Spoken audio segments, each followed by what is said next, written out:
박수치며 찬양하겠습니다. 주의 친절한 발에 안기세 우리 마음이 평안하리니 항상 기쁘고 복이 되겠네. 영원하신 발에 안기세 주의 발에 그 크신 발에 안기세 주의 발에 영원하신 발에 안기세.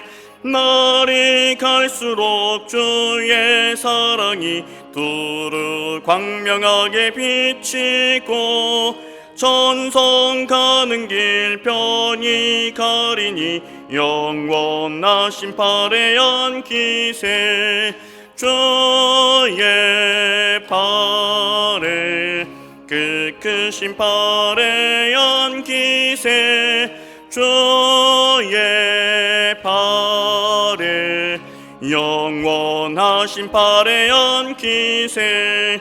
주의 보좌로 나아갈 때에 기뻐 찬미소리 외치고 겁과 두려움 없어지리니 영원하신 발에 안기세 주의 발에 그 크신 발에 안기세 주의 발에 영원하신 발에 주의 발에 주의 발에 그 크신 발에 안기세 주의 발에 영원하신 발에 안기세.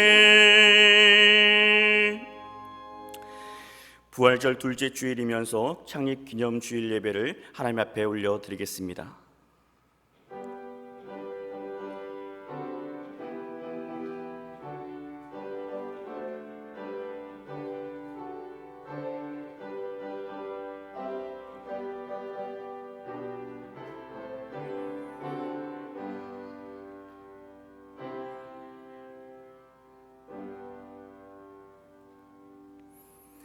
하나님은 영이시니 예배하는 자가 영과 진리로 예배할지니라. 하나님 감사합니다. 복된 주일을 허락하여 주시고 35년 전 이 교회를 세워주시고 지금까지 이끌어주신 주님, 우리가 온전한 마음으로 이 시간 주님 앞에 섰사오니 구별된 우리의 헌신을 받아주시고 예배를 통하여서 우리의 영과 육이 다시 한번 새로워질 수 있도록 도와주옵소서. 예수님의 이름으로 기원하옵나이다. 아멘. 함께 일어나셔서 찬송 37장 찬송하겠습니다.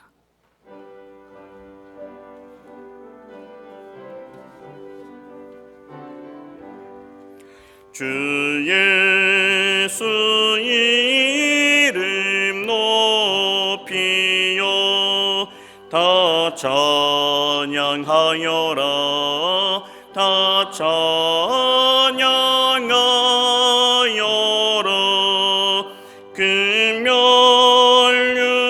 금면류관을 들여서 만유의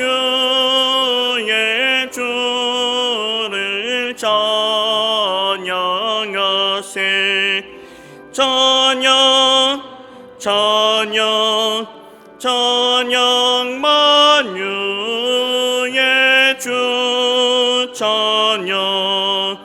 주 예수 당한 고난을 못 잊을 죄이나 못 잊을 죄이나 내 귀한 보배 바쳐서 만유의 주를 찬양하세.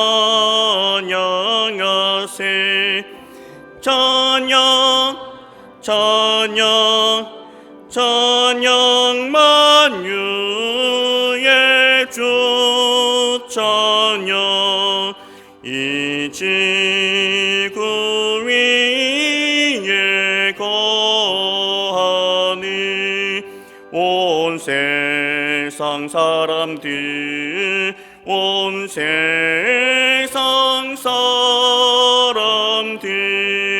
그 크신 위엄 높여서 만유의 주를 찬양하세 찬양 찬양 찬양 만유의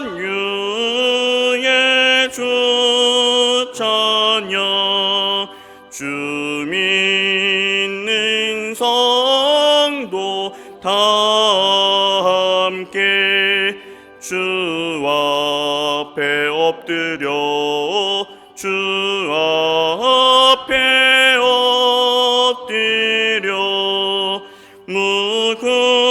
무궁한 노래 불러서 만유의 주를 찬양하세 찬양 찬양 찬양 만유의 주 찬양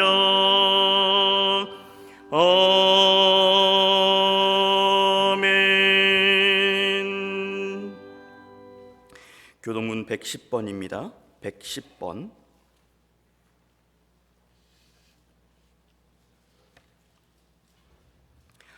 온 땅이여 여호와께 노래하며 그의 구원을 날마다 선포할지어다.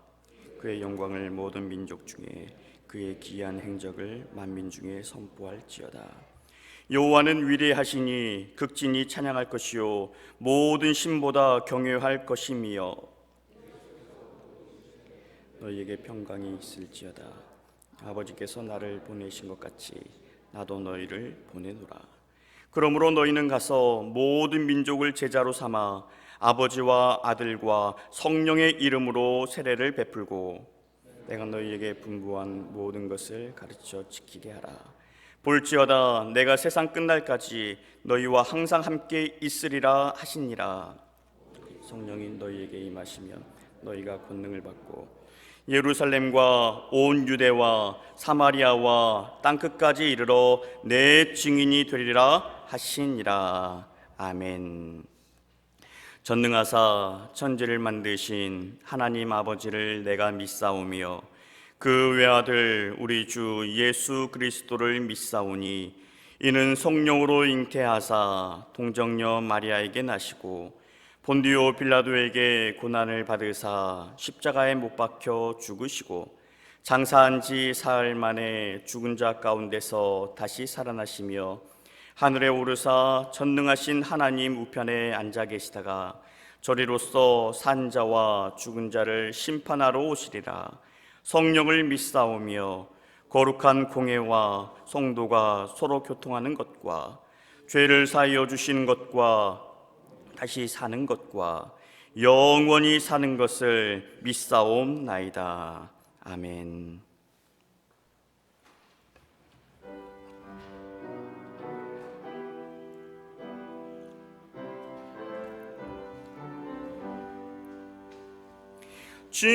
즐겁도다 이날 세세의 할 말 사망 권세 깨고 하늘이 열려 죽은 자가 다시 살아나와서 생명의 주 예수 찬송하도다. 즐겁도다 이날 세세의 할 말 사망 권세 깨고 승리하셨네.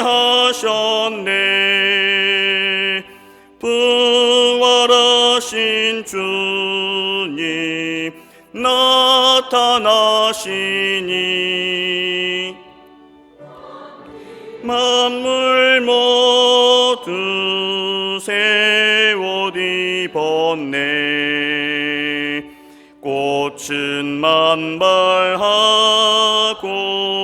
잎이 우거져 승리하신 주를 찬송하도다.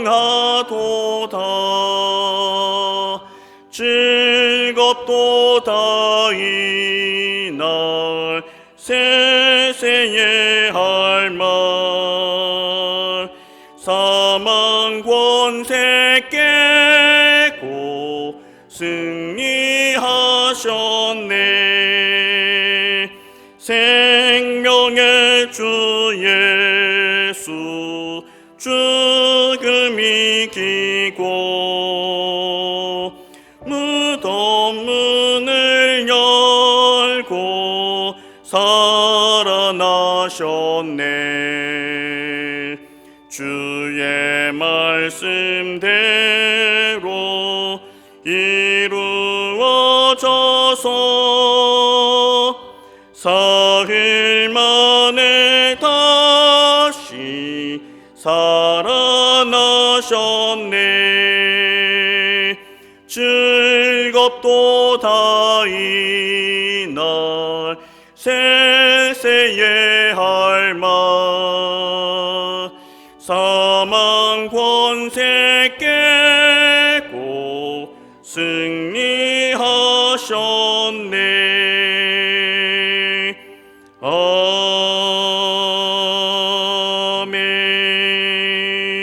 아멘. 김용수 장로님 기도 인도하시겠습니다.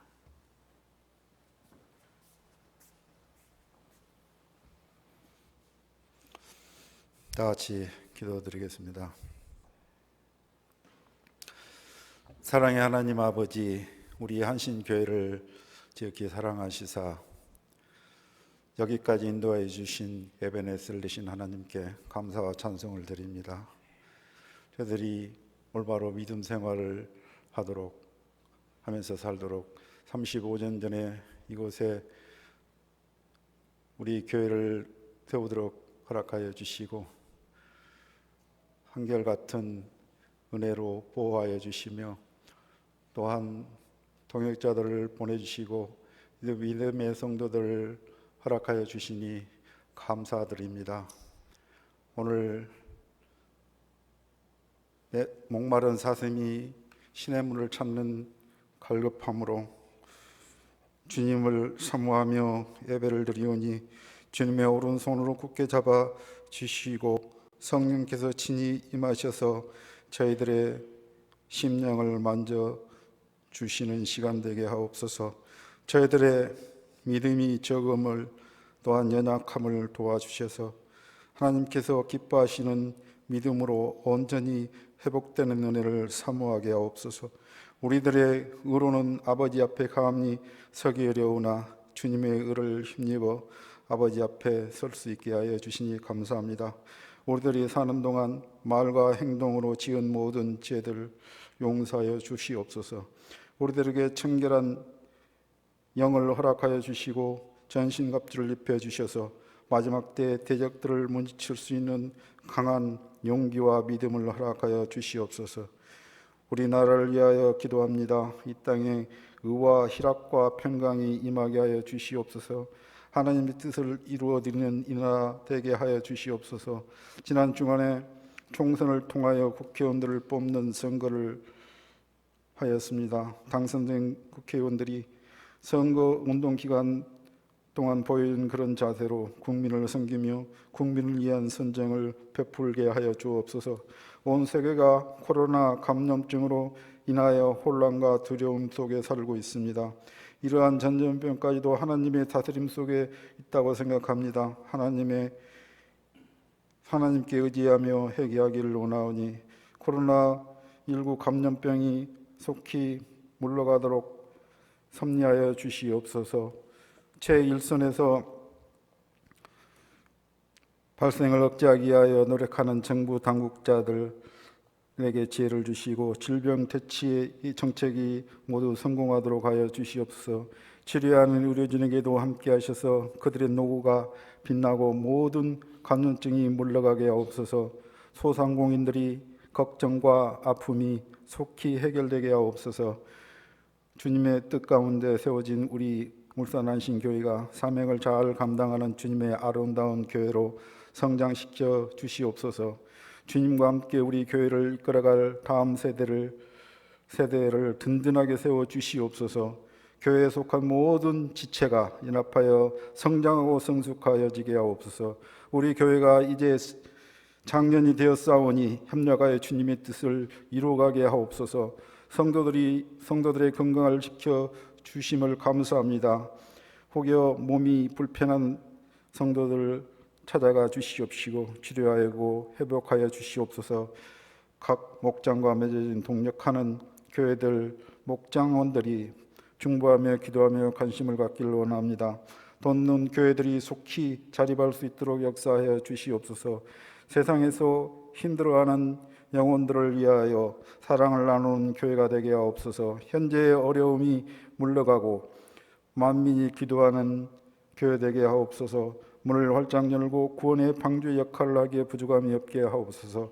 오늘 창립 주년을 맞이해서 온 성도들이 합심하여 구약 성경을 필사해 하나님께 올려드립니다. 기뻐 받아 주시옵소서. 모든 성도들이 이를 통해서 말씀을 사모하며 말씀 위에 굳게 서는 계기가 되게 하여 주옵소서.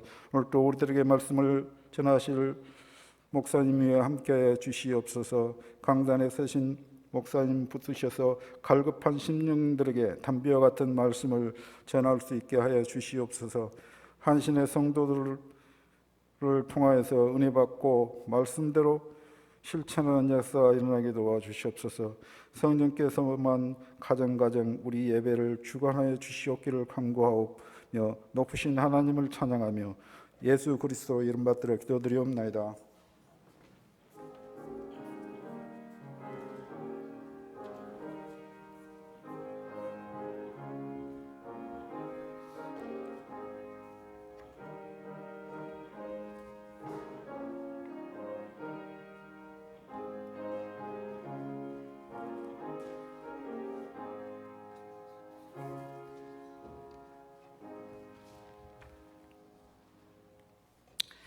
오늘 우리에게 주신 하나님의 말씀 보겠습니다. 마태복음 11장 7절에서 15절까지 말씀입니다. 마태복음 11장 7절에서 15절까지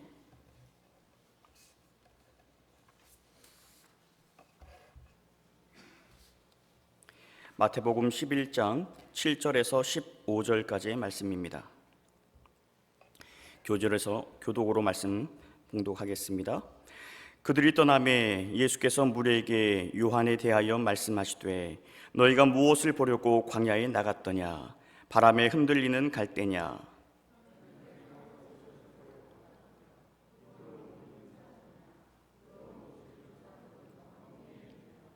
그러면 너희가 어찌하여 나갔더냐? 선지자를 보기 위함이었더냐? 옳다. 내가 너희에게 이르노니 선지자보다 더 나은 자니라.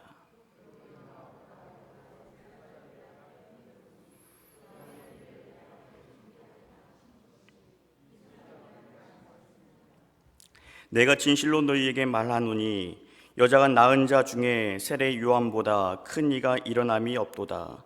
그러나 천국에서는 극히 작은 자라도 그보다 크니라.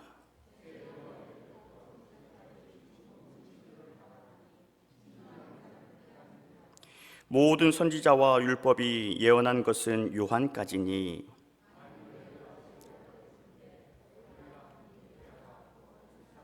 함께 읽습니다. 귀 있는 자는 들을지어다. 아멘. 할렐루야. 우리 옆에 계신 분들, 우리 가족분들과 함께 인사하실까요? 예수님을 바라보며 삽시다. 예수님을 바라보며 삽시다.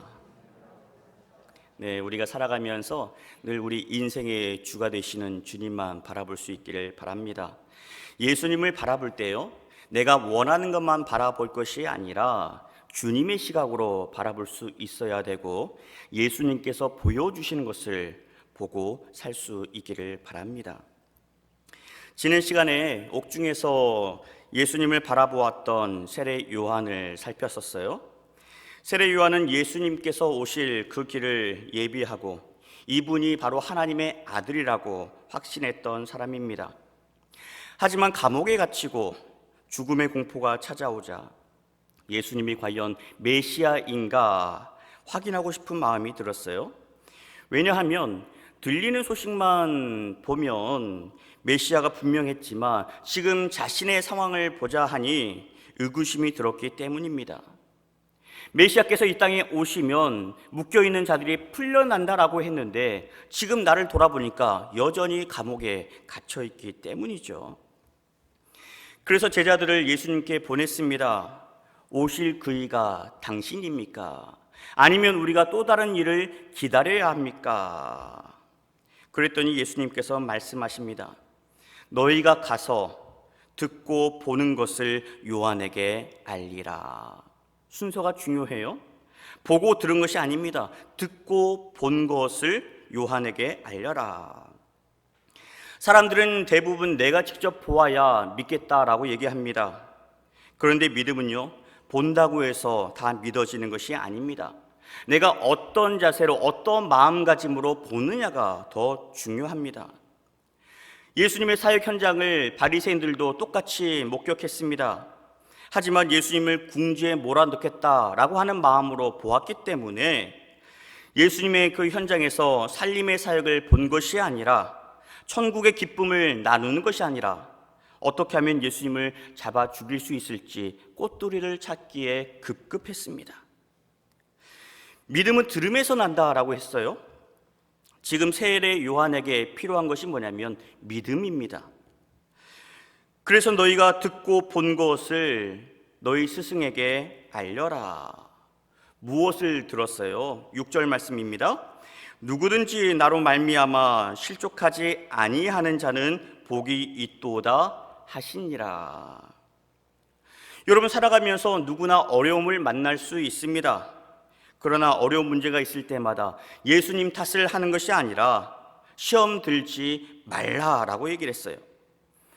오히려 문제가 있을 때마다 나와 함께 하시고 나를 붙들어 주시는 그 예수님의 말씀을 의지하면서 끝까지 사는 자가 복이 있다고 너희 선생에게 알려주라는 거죠. 지금 세례 요한이 감옥에서 고초를 겪고 있지만 끝까지 믿음을 잃지 말고 예수님 잘 붙들라고 너희들이 전하여라 라고 하셨어요. 자, 그러면 세례 요한의 제자들이 본 것은 무엇입니까?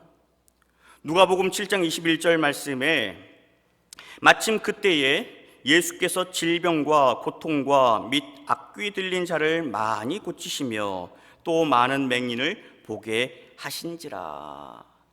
예수님께서 친히 치유의 사역의 현장을 다시 한번 펼쳐 보이셨습니다. 그리고 이것을 보여주면서 너희 스승에게 가서 이것을 전하여라 라고 하셨어요. 그리고 오늘 말씀으로 넘어갑니다. 7절 시작 부분에 이렇게 나와 있어요. 그들이 떠나매. 세례 요한의 제자들이 물러가고 나자 예수님께서 무리에게 말씀을 하십니다. 제자들을 비롯해서 그 자리에 있던 사람들에게 말씀을 하신 거죠. 너희가 무엇을 보려고 나갔더냐? 오늘 말씀해 보면 3번이나 이 질문이 나옵니다. 예수님께서 하신 이 질문은 오늘 말씀을 열어가는 데 있어서 중요한 열쇠입니다. 이 말씀의 의도를 알아야 오늘 말씀을 제대로 이해할 수가 있어요. 7절에 보면 너희가 무엇을 보려고 광야에 나갔더냐? 8절에 너희가 무엇을 보려고 나갔더냐? 9절에 너희가 어찌하여 나갔더냐? 선지자를 보기 위함이었더냐? 이 말은 뭐예요? 너희가 무엇을 기대하고 무엇을 보려고 나갔더냐? 그래서 나가서 무엇을 얻었냐라고 하는 것을 묻는 질문입니다. 세례 요한이 어떤 사람이에요? 옥에 갇히기 전까지, 예수님께서 공생애에 나오기 전까지 요한의 인기는 하늘을 찔렀습니다. 저마다 세례 요한을 엘리야라고 추앙했던 때였어요. 하지만 요한은 어떻습니까? 오실 그분의 길을 겸손하게 준비했습니다. 그러면서 광야에서 회개하라, 천국이 가까이 왔다라고 하면서 담대하게 천국 복음을 전파했습니다. 또 정의롭기까지 했던 사람이에요. 당시 유대 땅을 다스렸던 분봉왕이었습니다. 헤롯 안티파스가 이복 동생의 그 아내, 빌립의 아내였던 그 헤로디아를 아내로 맞이하는 그런 사건이 있었어요. 자기 정부인을 버리고 제수 씨를 아내로 맞이했던 겁니다. 분명히 잘못된 일이었지만 그 누구 하나 분봉왕에게 당신 그거 잘못된 일입니다, 회개하십시오 말하지 못했어요. 왜냐하면 보복이 두려웠기 때문입니다. 바로 그때 세례 요한이 일어서서 말을 했어요. 백성에게 본을 보여야 할 왕께서 본부인을 버리고 이복 동생의 아내를 맞이한다는 게 가당키나 한 일입니까? 옳은 것은 옳다 얘기하고 아닌 것은 아니라고 당차게 얘기했던 세례 요한이었습니다. 여러분, 얼마나 멋집니까? 그뿐만이 아니에요. 세례 요한의 설교는요, 암울한 세상을 살아가던 사람들에게 희망의 메시지가 되었습니다. 답답한 가슴을 뻥 뚫어주는 그런 속 시원한 사이다와 같은 말씀이 요한의 입술을 통해서 선포되었습니다. 그러다 보니까 너도 나도 할 것 없이 저마다 광야로 뛰쳐나갔던 거죠. 게다가 광야는 이스라엘 백성들에게 남다른 의미가 있는 곳입니다. 광야는 하나님을 만난 장소예요. 하나님께서 이들을 훈련시키셨던 훈련 학교였습니다. 이런 의미로 볼 때 사람들이 세례 요한을 찾아가고 광야로 향했다는 것은 뭘 의미하냐면 지금 이스라엘 백성들이 그만큼 하나님의 말씀을 갈급하게 찾고 있었다라고 하는 것이고 하나님의 구원의 은혜를 기다리고 있었다라고 하는 말씀입니다. 바로 이때 예수님께서 물으셨어요. 그런데 너희가 흔들리는 갈대나 보려고 광야에 나간 거니? 사실 세례 요한은 흔들리는 갈대처럼 이리저리 휘둘리는 사람이 아닙니다. 우직한 사람이고 옳은 것을 담대하게 선포하는 사람입니다. 너희도 알지 않느냐? 그렇다면 너희가 흔들리는 갈대나 보려고 광야로 나갔느냐라고 하는 이 예수님의 물음의 핵심은 뭐겠습니까? 두 가지로 볼 수 있어요. 하나는 너희가 세례 요한을 만난 다음에 너희가 말씀을 듣고 나서 어떻게 살았는지를 돌아보라는 거예요. 너희가 말씀을 듣고서 그렇게 막혔던 속이 시원하게 뚫렸다면, 너희가 말씀의 은혜를 받았다면, 그래 이제 우리가 똑바로 살아야지, 말씀대로 살아야지, 인생의 거센 풍파가 몰아쳐 온다 하더라도 흔들리지 않고 말씀 붙들고 이겨내야지 했다가도 어려움이 찾아오고 유혹이 찾아오면 너희가 속절없이 흔들리지 않았느냐, 그것을 물으십니다. 그렇게 뜨거웠던 너희 믿음이 어디로 가버렸느냐라고 하는 거예요. 다른 하나는 너희가 그렇게 굳게 믿고 따랐던 세례 요한도 감옥에 있다 보니 흔들리는 갈대가 되고 말았구나 하는 것을 알려주십니다. 세례 요한은 내가 누구인지 분명하게 알았지만 감옥에 갇혀있는 지금은 내가 진짜 메시아인지 확인하려고 사람까지 보내지 않았느냐. 상황에 따라서 흔들리는 믿음이 아니라 예수님을 바라보면서 모든 상황 속에 담대하게 승리하는 그런 믿음의 주인공이 되라고 하신 말씀입니다. 자, 두 번째로 물으셨어요. 8절입니다. 그러면 너희가 무엇을 보려고 나갔더냐? 부드러운 옷 입은 사람이냐? 부드러운 옷을 입은 사람들은 왕궁에 있느니라. 세례 요한이 유명세를 타다 보니까 수많은 사람들이 요한을 따랐을 것이고 그 명성에 힘입어서 부드러운 옷을 입고 안락한 삶을 살았을 거라고 너희가 그렇게 생각하느냐? 부드러운 옷을 입은 사람은 궁전에 가야 만날 수 있다 하셨어요. 번지수를 제대로 찾으라는 거지요. 실제로 세례 요한은 부드러운 옷을 입고 호사를 누리지 않았습니다. 낙타 털옷을 입었고 그리고 메뚜기와 석청을 먹으면서 불편한 광야 생활을 이어갔던 사람이었어요. 게다가 지금은 옳은 말을 하고서 감옥에 갇혀 있는 신세입니다.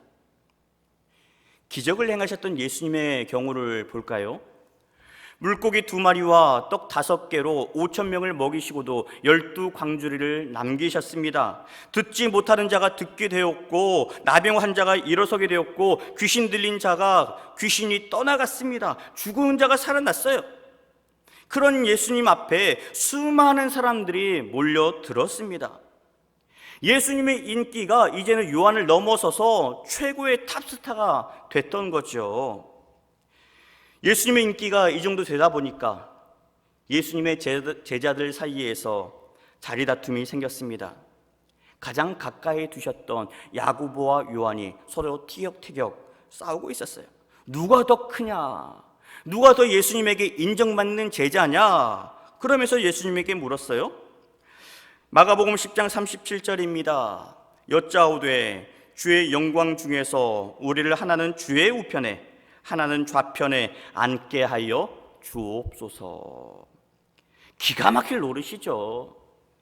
그렇게 가르쳐 놨더니 기껏 한다는 소리가 영광의 자리에 저희를 앉혀 주옵소서. 예수님께서 말씀을 하십니다. 마가복음 10장 45절에 인자가 온 것은 섬김을 받으려 함이 아니라 도리어 섬기려 하고 자기 목숨을 많은 사람의 대속물로 주려 함이니라. 게다가 인자는 머리 둘 곳조차 없다라고 하셨습니다. 여러분, 예수님을 따르는 삶이 뭐예요?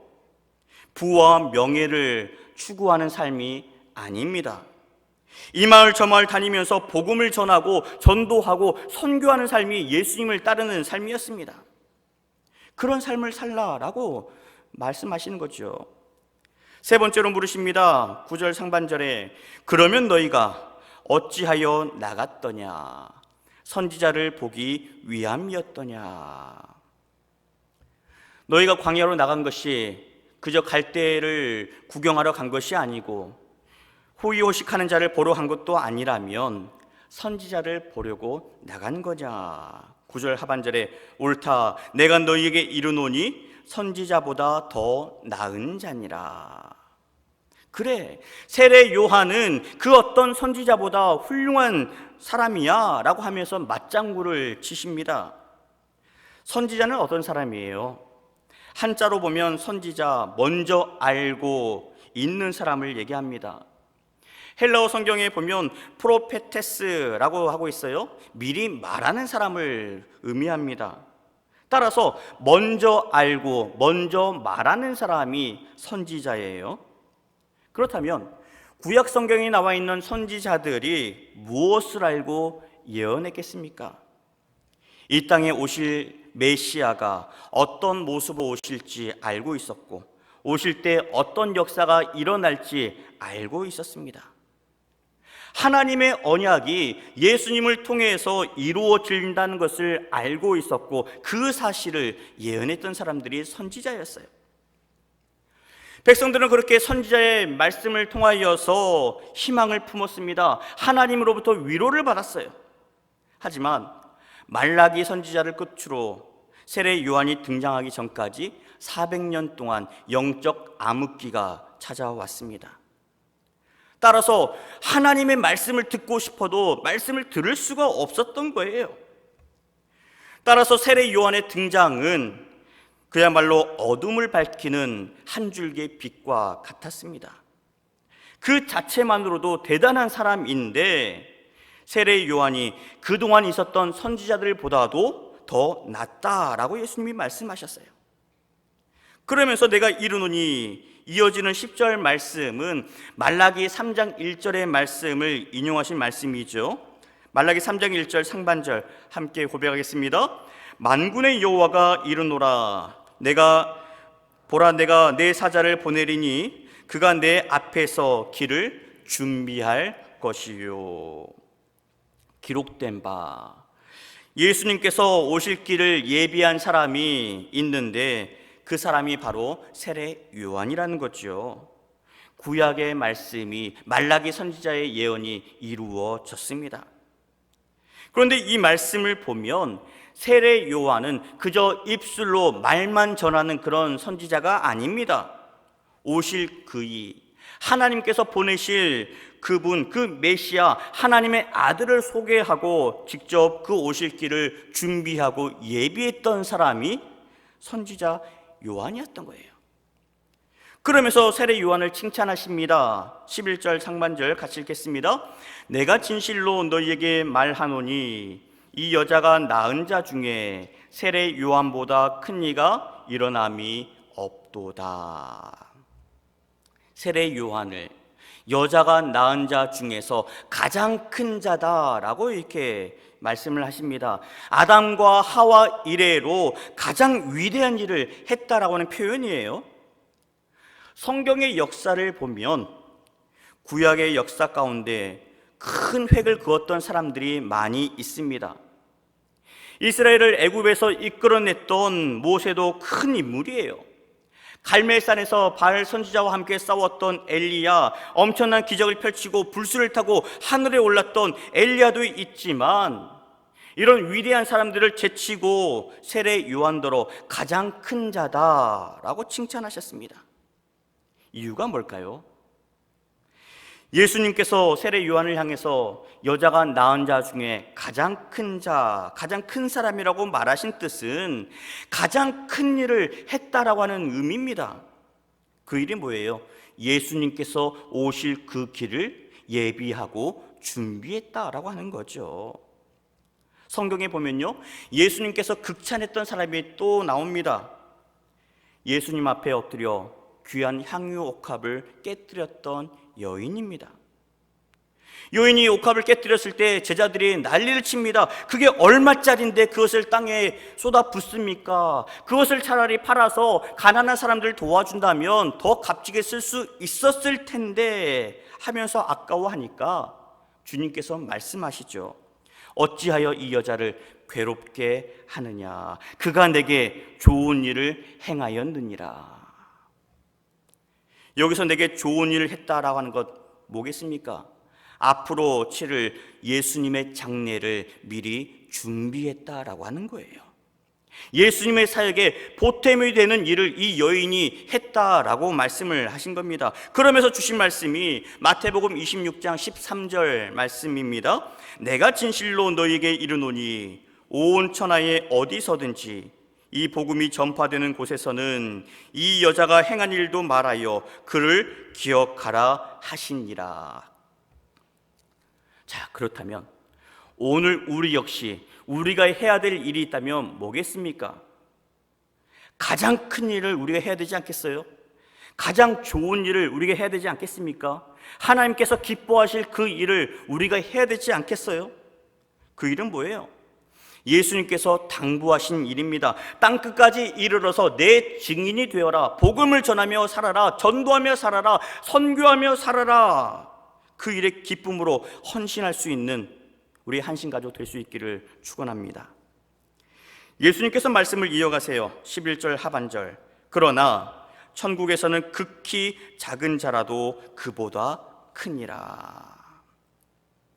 세례 요한에게 잔뜩 칭찬하시고 나서 그런데 천국에서는 극히 작은 자도 요한보다 큰 자다라고 말씀을 하셨어요. 여기서 말하는 천국은 죽어서 가는 그런 천국이라기보다도 이 땅에서 하나님의 다스림을 받는 자, 하나님 나라의 백성으로 살아가는 사람을 의미합니다. 세례 요한은 예수님에게 세례를 베풀었던 사람이고 예수님의 사역에 대해서 전해 들었었지만 거기까지였어요. 예수님의 사역 중에서 가장 중요한 사역이 뭡니까? 십자가를 지신 일이고 부활하신 사역입니다. 그런데 세례 요한은 예수님의 십자가와 부활을 알지 못했습니다. 따라서 천국에서는 극히 작은 자라도 그보다 크니라. 이 말씀은 예수님의 고난을 경험하고 부활을 경험하고 천국 백성으로 사는 자가 저 세례 요한보다 더 크다라고 하는 말씀입니다. 그렇다면 오늘 우리 역시 예수님의 십자가 사건을 우리가 믿음으로 고백하고 사망 권세를 깨뜨리시고 부활하신 예수님을 믿고 산다면 우리 역시 이 세상 살아가면서 세례 요한보다 큰 자로 살 수 있다는 말씀이에요. 여러분 그렇게 살고 계십니까? 그런 영광을 누리며 살고 계십니까? 우리가 십자가 사건, 부활 사건을 믿는다는 것이 그냥 헛수로 믿는 게 아니에요. 가벼운 믿음이 아닙니다. 예수님이 말씀하신 가장 큰 칭찬하신 믿음이고 가장 큰 영광을 누릴 수 있는 삶의 자리라고 하는 거예요. 또 하나 말로만 큰 자가 아닙니다. 부활하신 예수님께서 성령을 보내주셨는데 오직 성령이 너희에게 임하시면 너희가 권능을 받는다라고 했어요. 성령의 힘을 받았기 때문에 우리가 큰 자가 될 수 있는 겁니다. 만왕의 왕이신 예수님을 우리가 마음속에 모셨기 때문에 가장 큰 자가 될 수 있는 거예요. 결코 내 능력이 뛰어나서 큰 자가 아닙니다. 내가 잘났기 때문에 큰 자가 아니라 내 안에 계신 주님께서 가장 크시기 때문에 빌립보서 4장 13절 내게 능력 주신 자 안에서 내가 모든 것을 할 수 있느니라. 여러분 주님 모시고 계십니까? 그러면 이 고백으로 사시기를 축원합니다. 주님 안에 계시다면 이 고백이 오늘 우리의 살아가는 믿음의 고백이 되셔야 하는 겁니다. 12절 말씀입니다. 세례 요한의 때부터 지금까지 천국은 침노를 당하나니 침노하는 자는 빼앗느니라. 세례 요한의 때부터 천국이 침노를 당한다, 침략을 받고 있다라고 하는데 그렇게 쉬운 말씀은 아니에요. 원어를 보면 이해가 좀 더 쉽습니다. 침노를 당하나니, 이 말이 헬라어로 비아제타이라고 하는 단어를 쓰고 있는데 그 뜻은 이런 뜻이에요. 힘을 쓰고 밀어붙인다라고 하는 겁니다. 천국에 들어가기 위해서 힘을 쓰고 밀어붙인다라고 하는 거예요.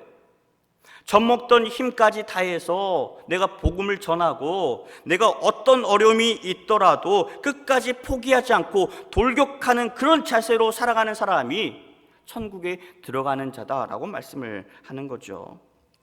누가복음 16장 16절 하반절에 보시면 또 이렇게 기록합니다. 하나님 나라의 복음이 전파되어 사람마다 그리로 침입하니라. 복음을 전파하고 복음이 전파되는 그 경로를 따라갈 때에 천국에 들어갈 수 있다라고 말씀을 하십니다. 다시 말해서 천국은 모든 사람에게 열려 있지만 모든 사람들이 들어가는 것은 아닙니다. 예수 믿고 예수 영접하는 자들마다 하나님의 자녀가 되는 권세를 주셨지만 모든 사람들이 복음이 제시하는 그 길로, 천국 길로 걸어가지 않는다는 거예요.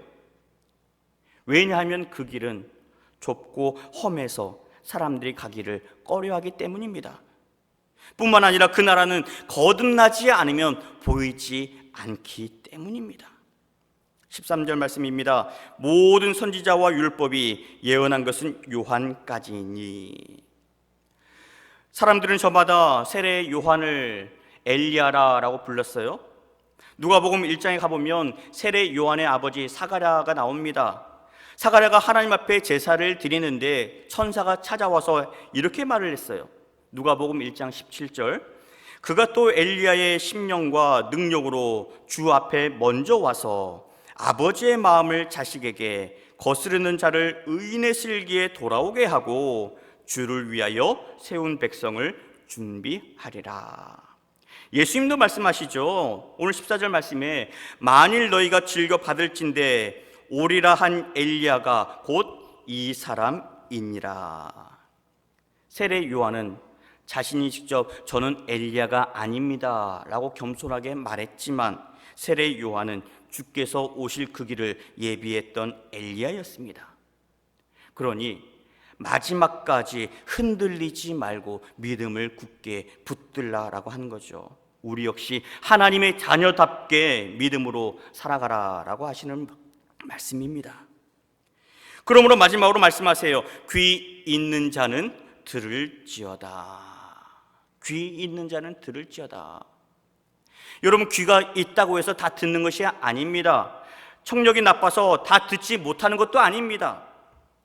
오늘날 많은 사람들은 자기 멋대로, 자기 생각대로 말씀을 듣곤 합니다. 그러다 보니까 들어도 제대로 듣지 못하고, 들어도 이해가 되지 않고, 이해가 되더라도 행동으로 옮겨지지 못합니다. 이게 예수님 주변에 있었던 사람들의 반응이었고요, 여전히 세상 가운데 성공을 바라보는 우리의 자세입니다. 우리의 모습이에요. 오늘 말씀 서두에 예수님께서 물으셨습니다. 너희가 무엇을 보려고 광야에 나갔더냐? 사람들은 저마다 어떻게 하면 더 잘 살 수 있을까? 어떻게 하면 더 행복하게 살 수 있을지를 궁리합니다. 그러나 성경은 세례 요한을 통해서 예비하신 그분을 바라보고, 예수님을 바라보고 그분의 말씀 앞에 귀 기울여 잠잠히 주목하라, 귀 기울여 들으라, 들을 자는, 귀 있는 자는 들을지어다 라고 말씀을 하십니다. 오늘 창립 35주년을 맞이하는 우리 한신교회, 그리고 우리 모든 성도가 신실한 마음으로 예수님을 바라보고 말씀의 능력으로, 선한 능력으로 주님께서 다시 오실 그 길을 예비할 수 있기를 바랍니다. 하나님께서 다시 오실 그 나라, 하나님의 나라를 이루어 나가는 우리 모두가 되기를 주님의 이름으로 축원합니다. 하나님 감사합니다. 주님을 바라보라라고 하지만 우리가 주님 대신에 세상의 부귀영화를 먼저 구하지는 않았습니까? 우리가 세상 살아가면서 신실하신 주님을 바라보게 하여 주시고, 주님의 말씀 가운데 어떠한 세상 유혹이 오더라도 흔들리지 않는 굳건한 믿음의 소유자가 되게 하여 주시옵소서. 우리 한신교회를 세우시고 앞으로 주님 오시는 그날까지 더 열심히 복음을 전할 수 있는 우리 교회가 되길 원합니다. 복음 말씀을 전하는 우리 성도들 되기를 원합니다. 주님과 함께 귀를 기울이며 그렇게 하나님의 나라를 열어 제끼는 믿음의 신실한 일꾼들 되게 하여 주옵소서. 예수님의 이름으로 기도합니다. 아멘.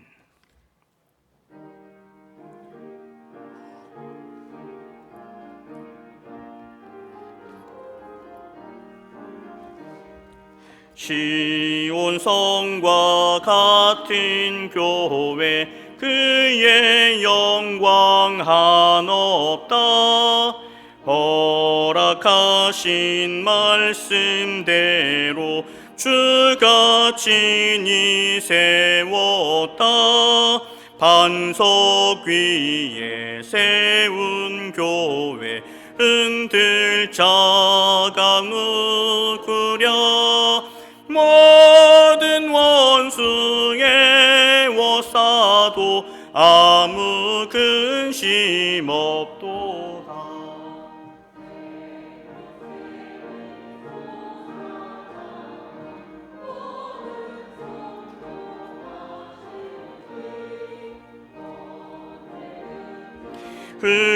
흘러넘쳐 부족함이 없도다. 이런 물이 흘러가니 목마를 자 누구랴. 주의 은혜 풍족하여 넘치고도 넘친다. 주의 은혜 내가 받아 시온 백성 되는 때, 세상 사람 비방해도 주를 찬송하리라. 세상 헛된 모든 영광 아침 안개 같으나, 주의 자녀 받을 복은 영원 무궁하도다.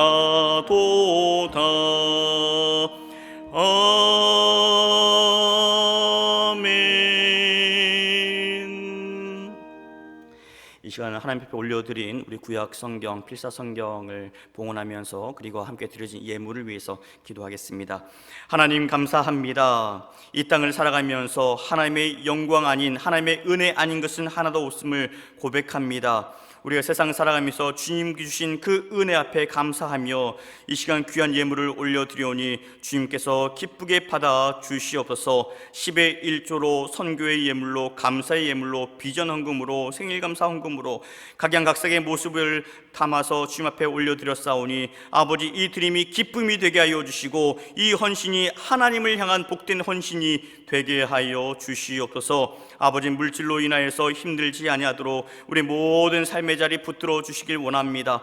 코로나19로 인하여서 힘든 삶을 보내고 있지만 우리의 믿음만큼은 더욱더 굳건해질 수 있도록 도와주시옵소서. 어떠한 바람이 세차게 밀려온다 하더라도 우리의 믿음만큼은 흔들리지 않기를 원합니다. 더욱더 하나님 주신 말씀 붙들고 살게 하여 주시고 예수님을 바라보면서 담대하게 승리해 나가는 주의 권속들 되게 하여 주시옵소서. 하나님, 이 예물이 쓰이는 곳들마다 하나님의 거룩한 역사하심이 드러날 수 있기를 원합니다. 영적으로 어두운 곳이 있습니까? 구원의 밝은 빛으로 선포되게 하여 주시고 주님을 알지 못한 자들에게 사랑으로 전달되게 하여 주시며 막혀있고 억눌려 있는 자들, 힘들어하는 자들에게 그리스도의 따뜻한 사랑으로 전달되게 하여 주시옵소서. 주님 다시 오시는 그날까지 우리가 복음을 전하는 그 앞에 주저하지 않게 하여 주시고 기쁨으로 주님 바라보며 살아갈 수 있도록 도와주시옵소서. 아버지, 우리 모든 성도들이 한 마음을 다하여서 구약 말씀을 함께 필사했습니다.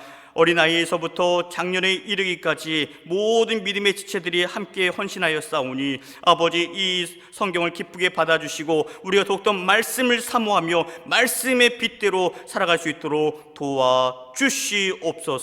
감사드리고 예수님의 이름으로 기도하옵나이다. 아멘.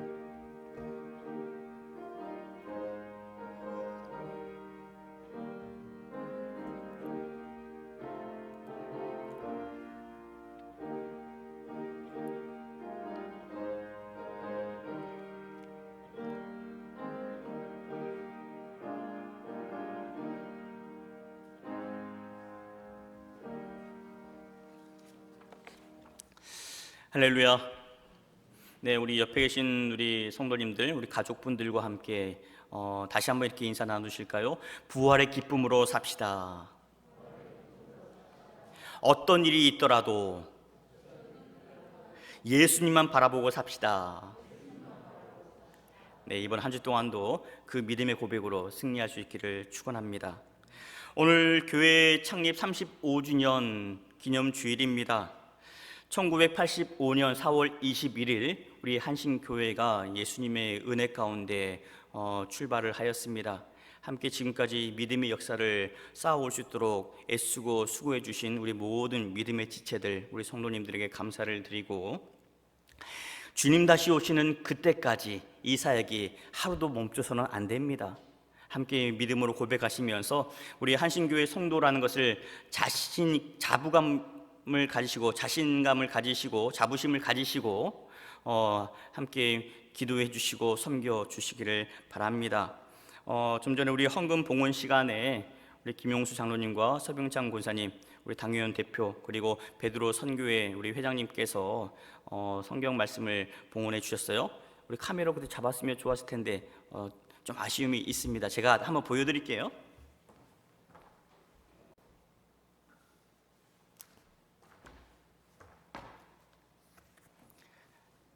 자, 이것이 바로 우리 성도님들이, 네, 박수 한번 치시고 네, 이것이 그동안 함께 믿음으로 필사했던 성경 말씀입니다. 한 글자 한 글자 정성을 기울여서 기도하며 기록하신 말씀인데, 이 말씀을 기록하면서 고백했던 그런 믿음의 고백들이 늘 여러분 삶 가운데 충만할 수 있기를 바랍니다. 이 말씀을 이제 오늘 예배 마치고 나서 우리 1층 그 말씀 봉헌대 있죠? 그곳에 펼쳐 놓도록 하겠습니다. 한 장 한 장 넘겨가면 볼 때마다 이분이 이 말씀을 쓰셨구나, 필체 보고 이렇게 글씨 못 쓰나 그렇게 생각하지 마시고 이분도 기쁨으로 동참하셨구나, 그렇게 보시고 여기시면 되겠습니다. 임시 당회를 갖겠습니다. 예배 마치고 목양실로 우리 장로님들 모여주시기를 바랍니다. 각 목장 선교지 지난주에 마지막으로 다시 한번 싹 정리를 했습니다. 다시 한번 정리하자면 전하 1목장은 캄보디아, 그리고 전하 2목장 콩고 민주공화국, 전하 3목장 네팔, 전하 4목장 태국, 바드레 목장 성민교회, 일산 목장 말라위, 화정 목장 창녕 동광교회, 방어진 목장 이래 순복음교회, 남목 목장 울산 국제교회. 이상 이 9개의 지역을 위해서 우리 모든 목장 식구들이 함께 마음을 모아 더 열심히 기도해 주시길 바랍니다. 선교지에서 각 교회에서 소식이 올 때마다 우리 목자분을 통해서 전달해 드리겠습니다. 아울러서 우리 교회 게시판과 홈페이지에도 같이 올려놓을 테니까 우리 목장이 섬기는 그런 선교사님이 아니라고 해서 여러분 나몰라라 하지 마시고 우리가 함께 섬기는 그런 사역지입니다. 여러분들이 늘 기도할 때마다 우리 선교사님들 그 가정을 위해서 함께 중보해 주시면 감사하겠습니다. 여러분, 가정에서 드리는 예배 지난주에 말씀을 드렸습니다. 전사님 그 사진들이 좀 넘어왔던가요? 아직 안 찍으신 것 같아요. 네, 오늘 교회에서 예배 드리신 분들은 찍을 수가 없겠고, 지금 가정에서 예배 드리시는 분들은 예배 끝나자마자 자리를 뜨지 마시고 사진을 찍어서 우리 전도사님에게 보내주시길 바랍니다. 지금 영상으로 예배 드리시는 우리 가족분들 예배 끝나면 어디 가지 마시고, 옷차림이 그렇다 그러면 빨리 고쳐 입으시고 예쁘게 찍어서 우리 전사님에게 카카오톡으로 보내주시기를 바랍니다. 우리 계속해서 지금 코로나19로 인해서 어려움이 있지만 더욱더 믿음을 단단하게 붙들고 함께 기도할 수 있는 우리 성도님들 될 수 있기를 바랍니다. 우리 한신교회가 이 지역사회를 더욱더 비추고 섬기는 귀한 교회가 될 수 있도록 함께 헌신해 주시기를 바랍니다. 함께 일어나셔서 찬송하겠습니다.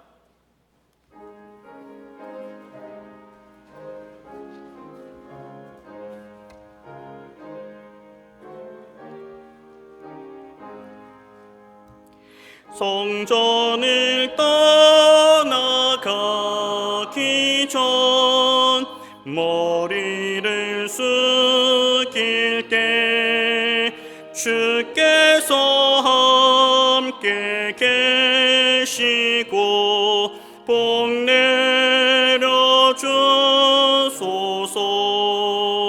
집으로 돌아가는 길 주 동행하시고 내 모든 언행 심사를 다 지켜주소서. 거룩한 날이 다가고 저녁이 되도록 주 우리 맘에 빛 되사 늘 계시옵소서.